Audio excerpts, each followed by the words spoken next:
This cheesy potato meatball bake is ooey gooey delicious.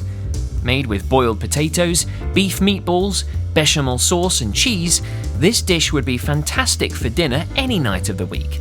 It would also make a great cheesy dish for a game night or any other gathering.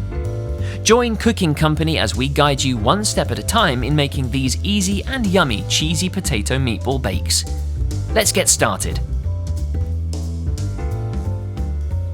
Set some water to boil and add 3 washed and peeled potatoes, making sure the water covers them. Boil for 10 minutes. Remove your potatoes with a slotted spoon. Now take 300 grams of beef mince and season with a teaspoon of salt and of pepper, 100 grams of onion and 40 grams of chopped parsley. Mix everything together well. When it feels like you've created a good mince mixture, time to get your hands in there and start to mould your meatballs, keeping them a consistent size. Voila!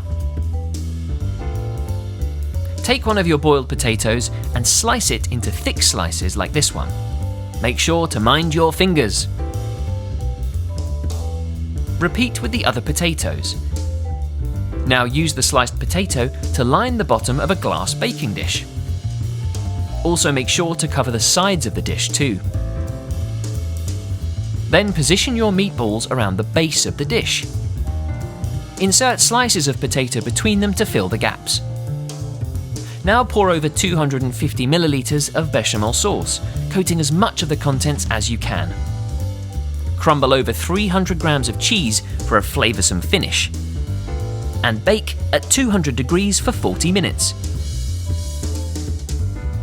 Now that your baking is done, comes the fun part: presenting your food, grabbing a fork, and having a taste. Brilliant!